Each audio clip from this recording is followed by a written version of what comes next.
Hi, my name is Shelley Gullett, and I want to thank you for the opportunity to introduce myself to you this morning.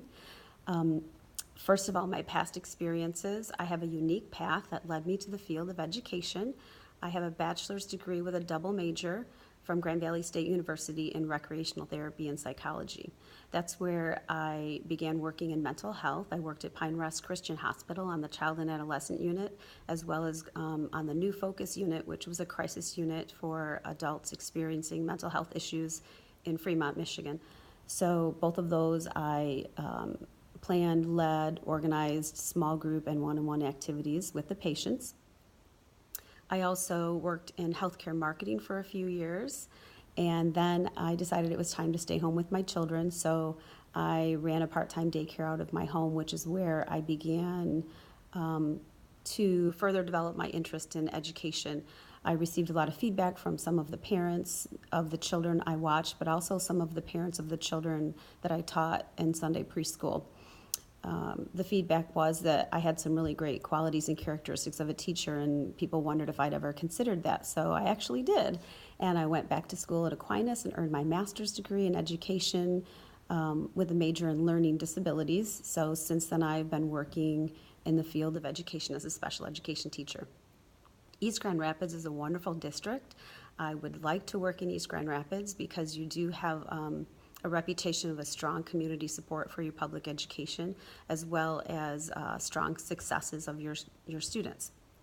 I also noticed some things about your middle school on your website, that you have a links program, and I have been pivotal. I've been on the K-12 steering committee for bringing links and peer-to-peer to our district. I've undergone a 2-year statewide autism resources training program.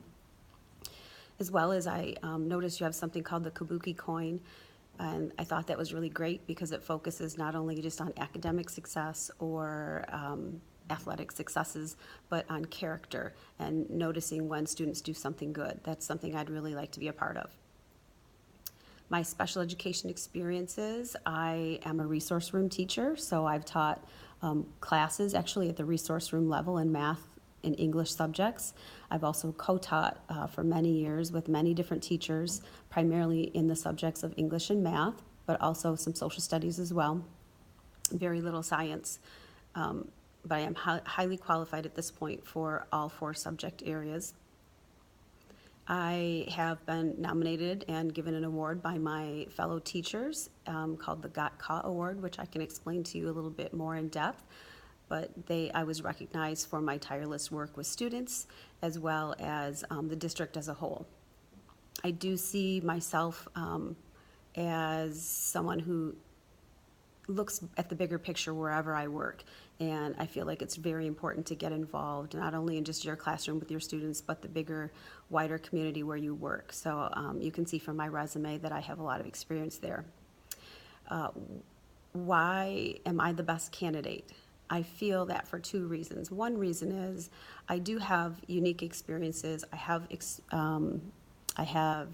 a lot of varied background that will help me to be successful in this. I look at things from different perspectives. I worked in childcare, I worked in patient mental health, and I've also worked in the public school setting for many years.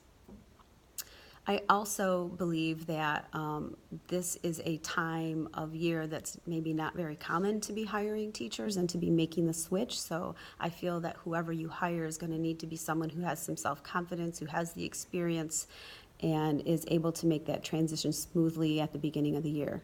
I also want to share with you, I was going to kind of recite some things from my resume, but you've already read it. So in the last little bit of time, I want to share with you an experience that I did with some students who were failing an assessment on social studies where they were remembering the amendments to the Constitution. So it was important to think how they might learn and remember and retain the information. So this is a copy of note cards, but I did something like this where I would put the number of the amendment with a few key words like this so they could associate the number.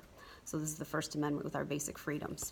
And then I did another one with, I'll just give you another example of number 4, where I put the number 4 in the picture with my stick figures where this is unreasonable search and seizure. So you can see the picture there.